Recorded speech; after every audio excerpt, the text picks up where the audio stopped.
Marathi news live. ग्रामपंचायत कार्यालय बेटमोगरा तालुका मुखेड जिल्हा नांदेड येथे 17 ऑगस्टला ग्रामसभा पार पडली। त्यामध्ये महत्त्वाचे 17 मुद्दे मांडण्यात आले। बालविवाह, व्यसनमुक्त वस्ती वाढ असे महत्त्वाच्या मुद्द्यांवर ठराव पास करण्यात आले। त्यामध्ये गावकरी मंडळी उपस्थित होती। सत्य मराठी न्यूज मध्ये तुमचं सर्वांचं स्वागत आहे। आज आपण बेटमोगरा मुखेड तालुका येथे आलेलो आहोत। इथे आज ग्रामसभा पार पडली 17 ऑगस्टला। याच्यामध्ये 17 मुद्दे होते, त्यामध्ये काही पारित केले आणि काही राहिलेले आहेत। जाणून घ्या यांच्या समस्या काय आहेत। गेल्या 5 वर्षाच्या नंतर पहिली का होईना ग्रामसभा पार पडली लोकशाहीच्या मार्गाने आणि त्यामध्ये काही मुद्दे या ठिकाणी मांडण्यात आलेले आहेत।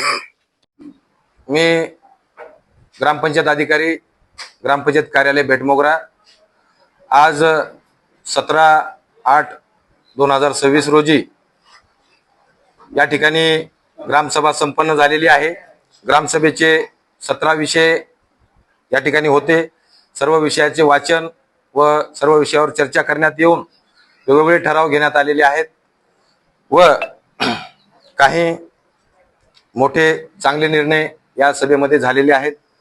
ग्रामस्थांसमोर कोरम पूर्ण असल्यामुळे ही ग्रामसभा यशस्वी झालेली आहे व सर्व ठराव मंजूर झालेले आहेत। काही गावकऱ्यांनी मांडलेले ठराव व आमचे काही शासकीय नियोजित 17 ठराव यांचा मेळ घालून आम्ही जे काही ग्रामसभेमध्ये ठरलेलं आहे ते प्रस्ताव नक्कीच मंजुरीसाठी पाठवू व यानंतरचं आम्ही जे काही पाठपुरावा असेल तो आम्ही नक्कीच करू, अशी मी सर्व गावकऱ्यांच्या वतीनं व पत्रकार परिषदेच्या समोर मी बोलतो। सरपंचाच्या वतीनं मी आपल्या समोर गवाही देतो। 17 विषयापैकी आजचा महत्वाचा विषय म्हणजे घरकुलाचा विषय फार मोठा होता। त्याच्यानंतर आज हे लेबर बजेट 2026-27 चा हा पण विषय महत्वाचा होता। बालविवाह आहे, त्याच्यामध्ये कुत्र्याचं म्हणजे निर्बीजीकरण आहे आणि लसीकरण सुद्धा कुत्र्याचं करण्यासाठी मार्गदर्शन करण्यात आलेलं आहे। वेगवेगळे विभागाचे कर्मचारी या ठिकाणी आलेले होते, त्यांनी त्या विषयावर सखोल मार्गदर्शन केलेलं आहे। त्याचप्रमाणे सोलार विलेजचं सुद्धा सर्वांना सखोल असं मार्गदर्शन देण्यात आलेलं आहे।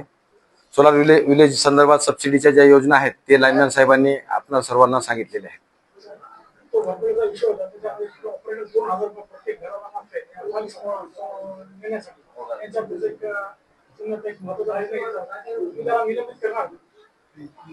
त्यांना आम्ही सर्वप्रथम नोटीस काढू, असे हे चुकीचे बेजबाबदारपणे गैरव्यवहार करणाऱ्यासाठी आम्ही शक्यतो आमच्या ग्रामपंचायतचा कर्मचारी असो किंवा कोणी संबंधित इतर विभागाचा काम करणाऱ्या या गावातील कर्मचारी असो, आम्ही त्यांना नोटीस देणार व प्रशासनाला तसे कळवणार।